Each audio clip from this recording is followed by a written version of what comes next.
네, 우리가 세상 살다 보면 참 별일이 다 많다. 그런 이제 말을 합니다. 지난 주간에 또 우리나라가 이렇게 별일을 또 겪었습니다. 뭐냐면 그 요소수 대란이 또 일어났어요. 참 별일이 많은 그런 한 해인 것 같아요. 또 이제 연초에는 마스크 대란이 일어나가지고 마스크를 사려고 그렇게 새벽부터 약국 앞에서 줄 서가지고 마스크 사는데 주민등록 등본을 띄워오라 하고, 또 마스크 떨어졌다 하니까 또 거기서 또 막 칼부림이 나고,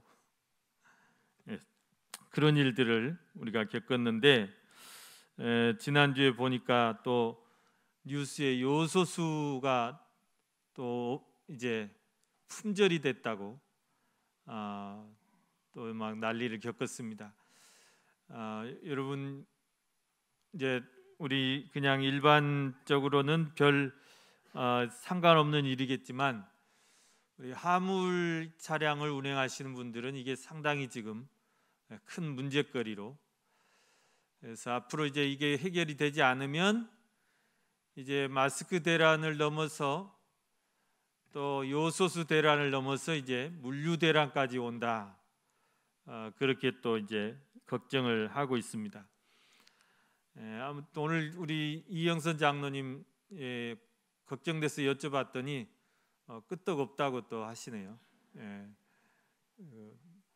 아무튼 이게 잘 해결이 돼가지고 큰 피해 없이 잘 넘어갈 수 있도록 우리가 기도해 주시면 감사하겠습니다.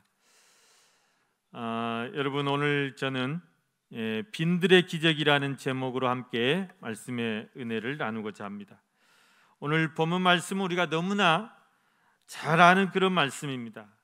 여러분, 아무것도 없는 그런 빈들에서 광야 같은, 정확히 말하면 이제 갈릴리 호수 북서쪽에 있는 벳세다라는 언덕입니다. 그곳에서 이제 있었던 한 사건입니다. 이곳에서 예수님이 산상수훈, 그 유명한 팔복과 및 또 그 주옥 같은 예수님의 그런 말씀들 여기서 전파하셨습니다. 천국 복음을 전파하시고 또 천국에 대해서 그렇게 말씀하셨던 곳입니다. 그곳에서 있었던 일입니다. 이곳에서 이렇게 이제 예수님의 그런 산상수훈을 듣기 위해서 이제 이렇게 몰려왔던 그런 무리들이 하루 종일 예수님의 말씀을 듣고 이제 굶주렸죠.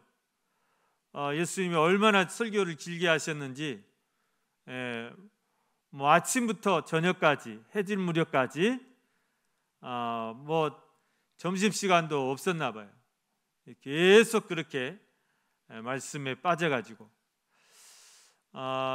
여러분, 사도 바울도 선교를 다니실 때 그런 예화가 있습니다.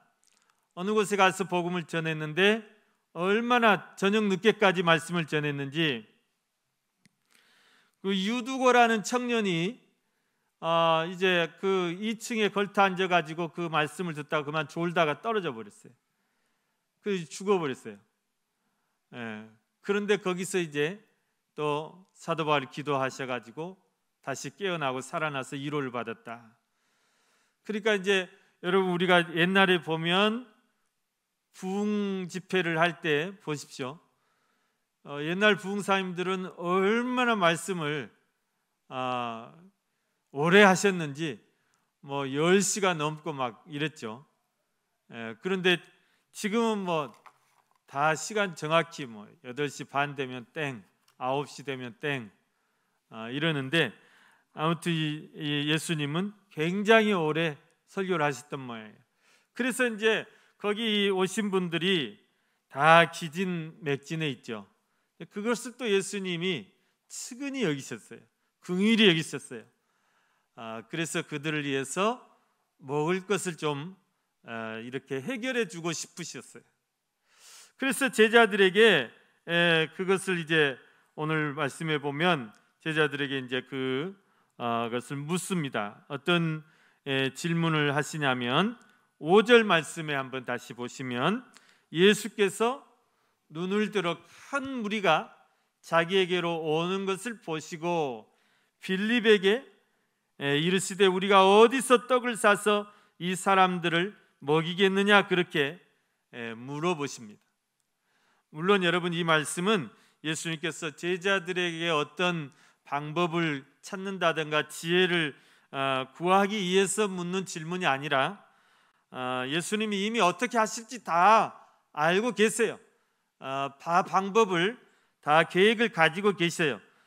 그러나 제자들을 시험해 보고자 제자들의 그 믿음을 한번 보고자 그렇게 질문하셨다 그렇게 말씀합니다.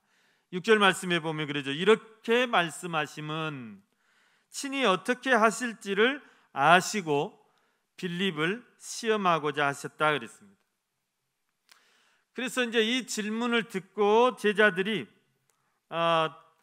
하나같이 다 부정적인 대답을 하죠. 다 안 된다는 것이죠. 왜냐하면 계산해 보면 뻔히 말이 안 되기 때문에. 그래서 이렇게 말씀합니다. 7절 보면 빌립이라는 제자가 빌립이 대답하되 각 사람으로 조금씩 받게 할지라도 200데나리온의 떡이 부족하리이다 그랬어요. 자, 각 사람에게 조금씩 많이 주는 것도 아니고 풍성하게 주는 것도 아니고 그렇게 이제 두 끼 세 끼나 굶었는데 그 두 끼 세 끼 분량을 그냥 다 주는 것도 아니고 사람이 많으니까 요기만 좀 할 정도로 조금 주더라도 그만 조금씩 각 사람이 받게 할지라도 200데나리온어치의 떡이 필요하다 그 말이에요. 지금 그러니까 200데나리온어치의 떡이 부족하다 그 말이죠. 자, 그러면 그 많은 돈이 어디서 나고 그 많은 떡을 어디서 구하느냐 그 말입니다. 그러니까 제자들의 어떤 계산으로는 이거는 절대 불가능한 일이다 그 말이죠. 다 먹여 보내려면 말이 안 되는 소리다 그 말입니다. 여러분 200데나리온은 당시에 1데나리온이 그 성인 그러니까 노동자의 하루 품삯입니다. 하루 일당이에요. 그럼 오늘날로 계산하면 여러분 지금 하루 일당이 15만 원 정도 하는 것 같아요. 15만 원이면 많이 올랐죠. 15만 원 정도 하면 여러분 200데나리온어치의 떡이 필요하면 여러분 오늘 지금 계산으로 하면은 얼마치가 필요한 거예요? 200 곱하시면 15 곱하기 2하면 30이고 3천만 원이네요. 3천만 원. 3천만 원어치의 떡이 필요하다 그 말입니다. 그런데 여러분 그럴 것 같아요. 여러분 지금 우리가 여기서 10,000명이 모여서 지금 예배를 드리고 있다. 10,000명이 모여서 예배를 드리는데 너무 이제 배가 고프니까 좀 점심을 해결해야 되겠다. 그러면 이제 도시락을 주문하면 도시락을 우리 10,000개를 주문하면 하나의 도시락이 지금 얼마 정도 할까요? 일단 5,000원짜리를 10,000개를 주문하면 그것만 해도 5천만 원이잖아요. 5천만 원. 그런데 이제 지금 여기 모인 사람들이 남자만 5,000명이라고 그랬습니다. 이게 숫자 셀 때 이 여자와 어린아이는 세지 않습니다. 남자 그것도 성인 20세 이상 60세 이것만 이제 계수를 하는데 5,000명이라고 그랬어요. 그러면 여자 어린아이까지 하면은 최소한 10,000명은 넘을 텐데 그 사람들 다 먹이려면 5,000원짜리 도시락만 주문해도 이게 5천만 원이다 그 말이에요. 그러니 이것을 누가 어디서 어떻게 감당하냐 그러면 도저히 불가능하다. 그러니까 불가능한 것을 이야기하는 것이죠. 빌립은 이렇게 아주 계산에 밝은 사람이었나 봐요. 그래서 정확한 수치를 대면서 안 됩니다. 안 됩니다. 절대 이거는 불가능합니다. 근데 이제 또 다른 제자 한 사람은 이 베드로의 형제였던 안드레라는 사람은 이제 예수님 그렇게 너희가 알아봐라. 그러니까 그 이제 좀 방법을 찾으려고 그 회중 사이를 이렇게 돌아다니는. 그런데 어떤 한 아이가 엄마를 따라왔는지 그 손에 뭐 도시락이 하나 들려져 있는데 보니까 보리떡이 5개고 물고기가 2마리였다는 것입니다. 그래서 이제 그것을 가지고 예수님께 이제 가지고 왔어요.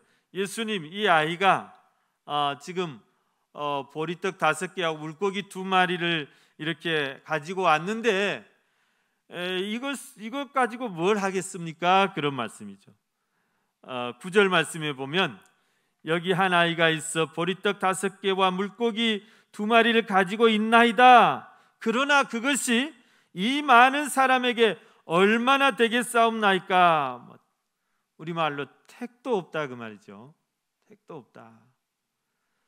그러니까 제자들은 하나같이 다른 제자들은 뭐 다 마찬가지고요. 이런 곳에서 이들을 먹일 수 없다는 것이 이 제자들의 결론입니다. 여러분, 물고기 2마리, 보리떡 5개 하면 저는 항상 생각나는 게 있는데, 제가 주일학교 다닐 때 부장집사님이 계셨어요.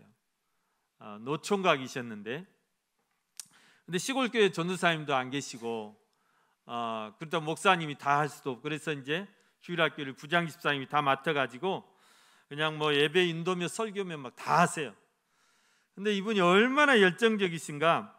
이제 이렇게 설교를 하시면, 이 지금 보리떡 5개 이거 설교하시면 정말 집에서 그 빈대떡을 5개를 구워오세요. 그리고 물고기 2마리인데 물고기를 이제 고등어를 시장에서 사가지고 그거를 쪄갖고 오셨어요. 그걸로 이렇게 실물 교육 하니까 그때가 언제입니까? 정말 40년도 더 된 일인데, 그 고등어 그 눈깔 이렇게 훤히 뜨고 있는 그게 지금도 선명해요. 이분은 뭐 소경 바디메오 설교하는데, 바디메오가 이제 겉옷을 벗어 던지고 예수님께 달려간 장면이 있거든요. 자기 막 양복을 벗어 던져버려요. 그 열정이 어디서 나오실까? 그 생각이 납니다. 여러분, 이제 이 물고기 하면 헬라어 단어로 물고기를 가리키는 단어가 2개가 있습니다. 생선이나 또는 물고기를 뜻하는 단어가, 하나는 익투스라는 단어가 있어요. 여러분 들어보셨죠? 익투스. 그런데 이 익투스라는 단어는 어떤 물고기를 말하냐면 굉장히 좋은 물고기, 시장에다가 내다 팔 수 있는 상품성이 있는 그런 좀 큼직한 물고기를 말할 때 익투스라고 그래요.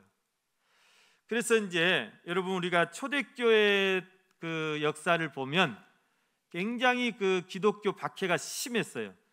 교회 박해가 아주, 로마 황제들, 이런 황제들에 의해서 교회 박해가 아주 심할 때, 그때 이 초대교회 그 그리스도인들이 서로 만나서 자기가 나는 그리스도인이다, 이걸 이제 말로 할 수 없으니까, 그래서 이제 땅에다가 이렇게 물고기를 그리는 거죠. 이렇게. 그러면 당신 그리스도인이다, 나도 그리스도인이다, 이렇게 해서 이제 서로 기도하고 예배하고 이랬어요. 근데 그 물고기가 바로 익투스라는 것입니다. 그래서 이 익투스란 말은 그거죠. 이 예수, 이 예수스, 그 다음에 크리스투스, 그리고 데오스, 그리고 히오스, 그리고 소조, 이런 이제 말인데, 그러니까 예수 그리스도는 데오스, 하나님의 아들 이요, 그리고 히오스 소조, 그러니까 데오스 히오스가 이제 하나님의 아들이요, 소조 우리의 구세주다, 그런 이제 의미의 말씀입니다. 그래서 이제 그 헬라어 첫자만 이렇게 따가지고 이 예수스에서 이 이오타하고 그 다음에 이제 크스, 그렇게 해서 익투스가 되는 것입니다.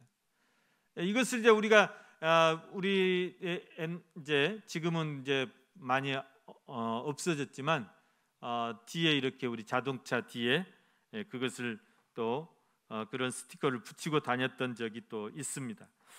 그래서 이 익투스라는 단어가 하나 있고, 또 한 단어는 옵사리온이라는 단어가 있어요. 이 옵사리온이라는 것은 그 익투스에 비해서는 상품 가치가 아주 떨어지는, 그래서 굉장히 작고 보잘것없는 그런 생선, 뭐 정어리 같은 거, 또 뭐 이렇게 멸치 같은 거, 이런 그만한 그런 크기의 아주 작은 생선을 말합니다. 이런 것들은 여러분 어부들이 이제 고기 잡아가지고 이제 그물 이렇게 그물에서 좋은 고기는 다 추리죠.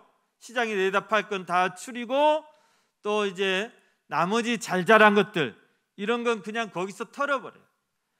거기서 털어버리면 이제 가난한 사람들이 이렇게 이제 와서 주워다가 그것을 또 이제 요리해서 먹고 그랬습니다. 그런 이제 아주 작고 보잘것없는 생선이 바로 옵사리온이라는 것입니다. 그러면 오늘 이 어린아이가 가져온 이 물고기는 뭘까요? 그때 그 부장 집사님이 그 시장에서 사온 그런 자방 고등어가 아니라 정말 보잘것없는 손가락만한 멸치 좀 큰 거, 이 정도 되는 그런 이제 물고기였다는 것입니다. 그게 뭐 얼마나 그게 자기 그 어린아이 하나 끼니 때우기도 충분치 않은 그런 미미한 양이죠. 그리고 여러분 보리떡을 5개를 가져왔다고 그랬는데 이것도 마찬가지입니다. 보리 음식, 보리떡, 뭐 보리빵, 요즘이야 이렇게 웰빙 식품으로서 대접받지만, 옛날에 보리떡은 뭐 가난한 사람들이라 먹는, 돈 없으면 집에 가서 빈대떡이나 부쳐 먹자, 빈대떡과 같은 거예요. 그 이제 이스라엘 사회에서는 이 보리떡이라는 것이 가장 가난하고 서민들의 음식이었다는 것입니다. 그래서 이제 이 어린아이가 가져온 것이 굉장히 뭐 부유한 집의 어떤 그런 도시락이 아니라 아주 가난한 집에, 그것도 어린아이 혼자서도 충분치 않은 그런 적은 양이었다. 그러니까 이런 것을 가지고 뭘 할 수 있겠느냐? 제자들이 그렇게 하는 말이 틀린 말은 아니라는 것입니다. 그래서 제자들은 그 무리들을 빨리 어두워지기 전에, 지금 이제 해가 막 지려고 하니까 돌려보내자는 거예요. 그냥 각자 알아서 하라고 돌려보내자는 거예요. 그러나 예수님은 항상 긍휼히 여기는 마음이 있어요. 목자 없는 양같이 그렇게 불쌍히 보이시는 거예요. 그래서 그냥 돌려보낼 수 없다. 그래서 이제 예수님이 이제 그런 제자들의 어떤 계산과 그런 어떤 판단에도 불구하고, 그러니까 제자들은 자기들 나름대로 굉장히 계산을 잘하고 또 합리적으로 그렇게 판단을 내렸다고 생각했겠죠. 그러나 여러분, 제자들이 중요한 것을 놓치는 게 있어요. 자기들 그렇게 똑똑하고 그렇게 계산 잘하고 합리적인 것 같지만 그들이 간과하는 게 있다, 그 말입니다. 뭘 놓쳤을까요? 뭘 이렇게 간과하고 있을까요? 그것은 바로 예수님이 누구신가를 이들이 깊이 생각하지 못하고 있는 거예요. 예수님이 어떤 분이신가, 이것을 지금 깨닫지 못하고 있는 거예요. 그가 정말 살아계신 하나님의 아들이고, 그가 정말 하나님과 동등된 분이시고, 동일한 신성과 동일한 그런 전지전능하신 능력을 지니신 참 하나님이라는 사실을 그들이 믿었다면, 이런 그런 어떤 인간적인 계산을 들이내면서 그런 부정적인 말을 안 했을 거라고 말입니다. 근데 그것을 간과하는 거예요. 여러분, 오늘 저희들도 그렇습니다. 우리가 예수를 믿는다고 하면서 나름대로 열심히 신앙생활도 잘한다고 하면서 놓치고 있는 게 있어요. 간과하는 게 있어요. 뭐예요? 이게 바로 예수님이 누구신가? 예수님이 어떤 분이신가? 예수님은 정말 살아계신 하나님의 아들이시고 전지전능하신 하나님이시다는 사실을 우리도 역시 놓칠 때가 많다는 것입니다. 간과할 때가 많다는 것입니다. 여러분, 예수님은 하나님이십니다. 예수님이 그냥 우리 사람의 모양으로 왔다 그래서 우리가 똑같은 그런 사람이 아니고 하나님이세요. 하나님이세요. 여러분, 이 하나님이신 예수님을 우리의 이 좁은 생각 속에다가 자꾸 가두어 버리려고 해서는 안 돼요. 우리의 이 적은 믿음으로 예수님의 그 무한하신 능력을 자꾸 제한시키려고 해서는 안 된다는 것입니다. 왜요? 예수님의 능력은 전지전능하세요. 전지전능하세요. 우리가 헤아릴 수가 없어요. 그분의 능력이라는 것은 무한하시다는 것입니다. 무한하세요. 그분의 생각이라는 것은 정말 무궁무진하세요. 여러분, 성경에 보면 하나님의 생각과 우리의 생각이 다르다고 말씀하십니다. 하나님이 생각하는 것과 우리 사람이 생각하는 것, 우리 사람이 아무리 똑똑하고 뛰어나고 잘났어도 하나님이 생각하는 것과 우리 사람이 생각하는 것은 천지 차이다. 하늘과 땅 차이, 하늘과 땅 차이. 우리는 땅에서 하늘을 보죠.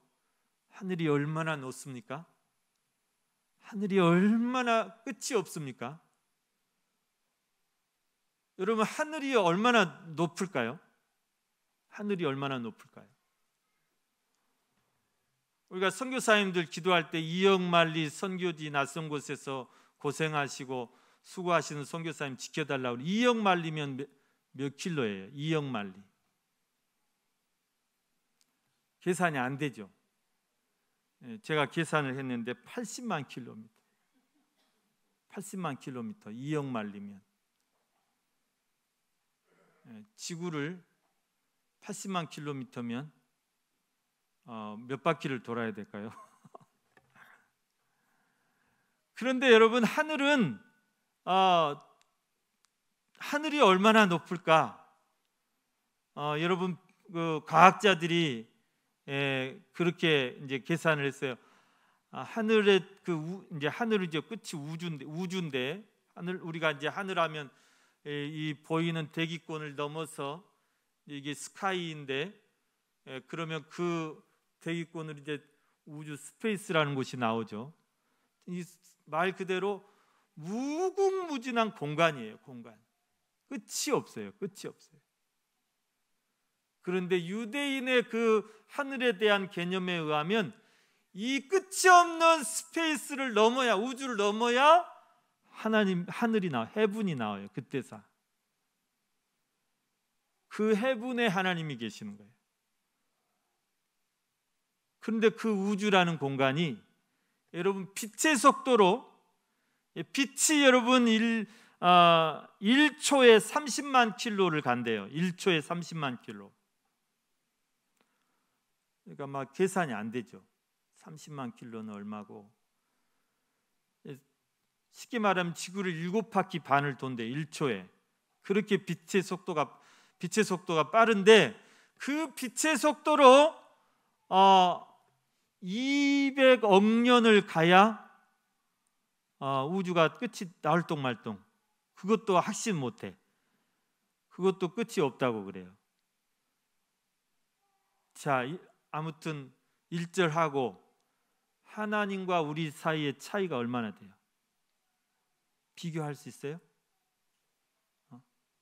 지가 아무리 똑똑하고 지가 아무리 잘났어도 지 생각과 하나님 생각을 비교할 수 있어요?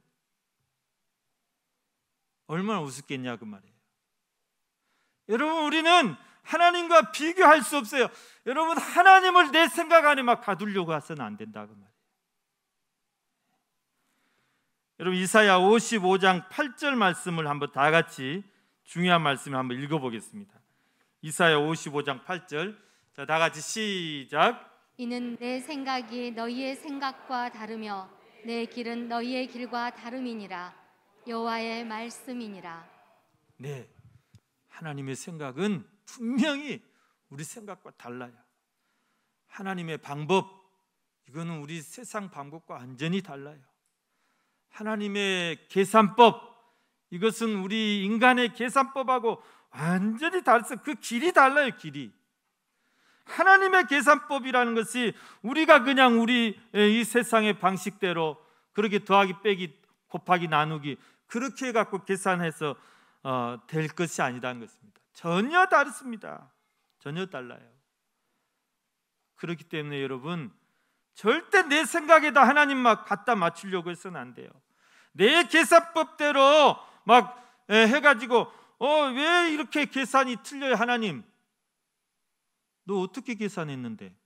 아니, 더하고 빼고 나누고 곱했죠. 그건 나하고 틀려. 계산법이 틀려. 우리는 1 더하기 1이 2여야 되는데 하나님은 1 더하기 1이 1일 수도 있고요, 1 더하기 1이 뭐 무한대일 수도 있고요. 하나님의 계산법 우리가 알 수가 없어요. 여러분, 우리가 하나님 나라의 계산법과 이 세상의 계산법이 다르다는 사실을 빨리 인식하셔야 돼요. 빨리 깨달으셔야 돼요. 그리고 가능하면 빨리 우리의 계산법을 하나님의 계산법에 맞춰야 돼요. 하나님 나라의 계산법을 우리가 빨리 터득해야 돼요. 하나님은 하나님 나라의 계산법으로 계산하고 있는데 우리는 맨날 세상의 계산법대로만 하고 있으니까 이게 맞을 리가 없죠. 맞겠습니까 그게?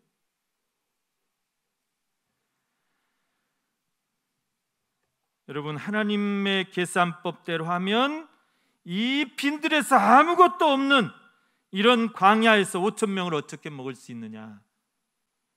하나님의 계산법대로 하면 5천 명이, 더 많은 사람이 더 배불리 먹고도, 요기만 하는 게 아니라 그냥 배 두들기고 배불리 먹고도 12바구니가 남을 정도로 그렇게 계산이 나와요.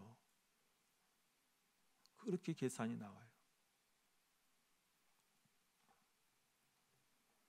예수님께서 제자들의 그 말을 그냥 1절 무시하시고 그거 가져와라. 어린아이 그 보리떡 5개, 물고기 2마리 가져와라. 그리고는 사람들을 50명씩 앉히게 했어요. 그리고 그것을 하나님 앞에서 하늘을 우러러서 축사하시고 떼어주기 시작합니다. 떼어주기 시작합니다. 어떤 일이 일어났을까요? 네, 이게 안 굴어. 계속 나오는 거예요.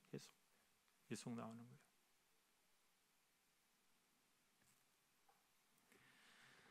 (5천 명이) 넘는 사람들이 다 배불리 먹고도 12바구니가 남았다고 말씀하고 있습니다. 하나님의 나라는 이런 것입니다. 우리가 생각할 수 없는 놀라운 일들이 일어나는 것이 하나님의 나라다. 여러분, 하나님은 과거 이스라엘 백성들 광야에서 40년 동안이나 신비한 만나를 내려주셨어요. 또 고기가 먹고 싶다면 한 달 내내 그냥 물리도록 먹을 수 있도록 메추라기 떼를 쏟아 부어주셨습니다. 목이 마르다 반석을 터뜨려서 샘물이 콸콸콸 솟아나오게 하셨다는 것입니다. 예수님이 말씀하시니까 가나 어린 잔치에서 그냥 포도주가 떨어져 가지고 쩔쩔매고 있는데 물이 변해 갖고 포도주가 더 좋은 포도주가 되게 하셨다니. 여러분, 바다를 꾸짖으시니까 그 사나운 바다가 다 잠잠해졌다 이거예요. 나사로가 죽은 지 나흘이나 됐는데 예수님께서 나사로야 나오라 이 한마디 말씀에 그 죽은 나사로가 걸어 나왔다 그 말이에요. 소경 바디메오가 눈을 떴다. 이것을 네가 믿느냐 이겠습니다. 이것을 네가 믿느냐. 여러분, 중요한 것은 우리의 믿음입니다. 우리의 믿음, 우리 안에 이 믿음이 있느냐 없느냐입니다.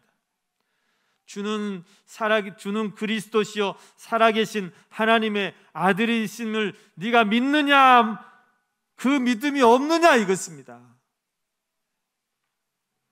사도 바울은 고린도후서 13장 5절에서 이렇게 우리에게 권면하십니다. 고린도후서 13장 5절 말씀 우리 다 같이 한번 다시 읽어보겠습니다. 시작. 너희는 믿음 안에 있는가? 너희 자신을 시험하고 너희 자신을 확증하라. 예수 그리스도께서 너희 안에 계신 줄을 너희가 스스로 알지 못하느냐? 그렇지 않으면 너희는 버림받은 자니라. 아멘. 여러분, 우리의 믿음을 날마다 우리가 확증해 봐야 돼요. 시험해 봐야 돼요. 내가 정말 믿음에 든든히 써 있는지, 내가 정말 믿는지, 천국을 믿는지, 정말 지옥을 믿는지, 정말 하나님의 살아계신 것을 내가 믿는지 자꾸 내 믿음을 시험해 봐야 돼요. 그리고 확신하셔야 돼요. 확신하셔야 돼요. 예수 그리스도께서 내 안에 계신 것을 확신하시길 바랍니다. 주가 그리스도시요 살아계신 하나님의 아들이신 것을 우리가 확신해야 돼요. 이런 믿음이 없이는 우리가 하나님을 기쁘시게 할 수 없다고 그랬어요. 여러분, 히브리서 11장 6절 말씀 보면 믿음이 없이는, 이런 믿음이 없이는 그 말이에요. 하나님이 살아계신 것에 대한 믿음이 없이는 하나님을 기쁘시게 할 수 없다. 예수 그리스도가 하나님의 아들이신 것에 대한 믿음이 없이는 하나님을 기쁘시게 할 수 없어요.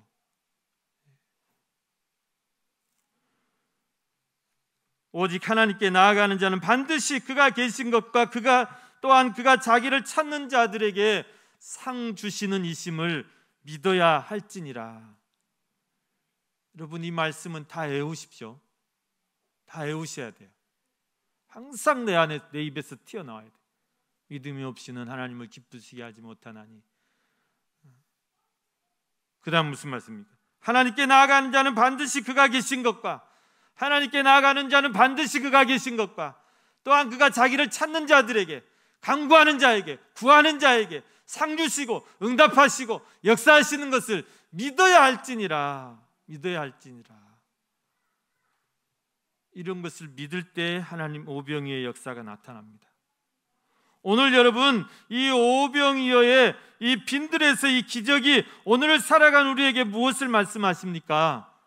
오늘 이 사건은 우리에게 예수님이 과연 누구신가? 예수님이 과연 누구신가?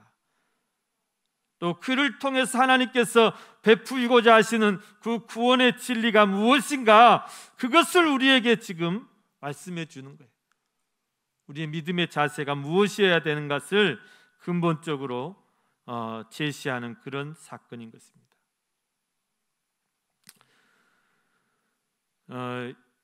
여러분에게 있어서 예수님은 누구신가?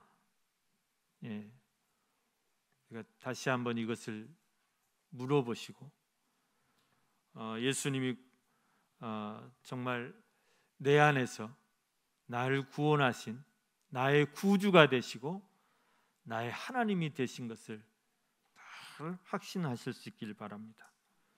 그가 곧 신적인 능력을 지니신 인간 예수가 아니라 정말 메시아요, 그리스도요, 참 하나님의 아들이라는 이 사실을 늘 확신시켜야 돼요. 내 안에 자꾸 확신시켜야 돼요.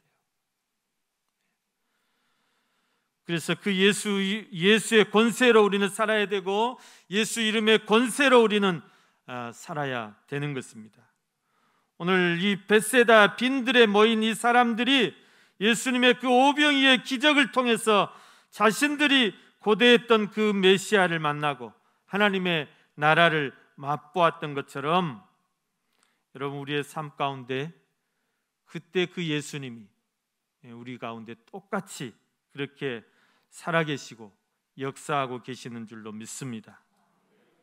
여러분, 우리도 제자들처럼 나 할 수 없습니다, 내 생각에는 그게 아닙니다, 내 계산으로는 그게 아닙니다, 우리 늘 예수님 앞에 그렇게 우리 따지죠.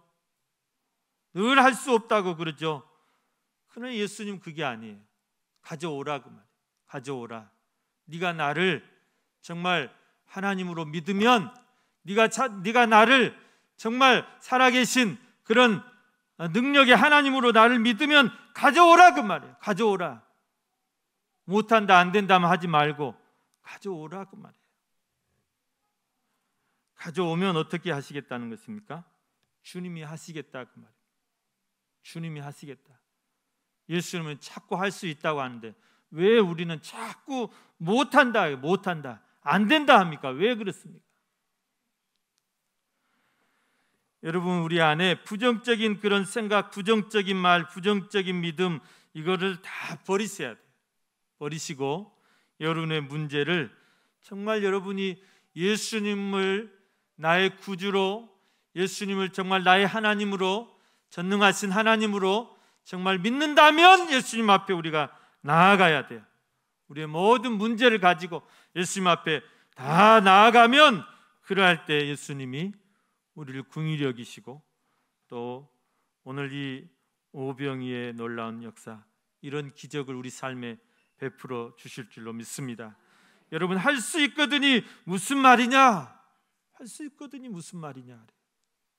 믿는 자에게 능치 못함이 없느니라.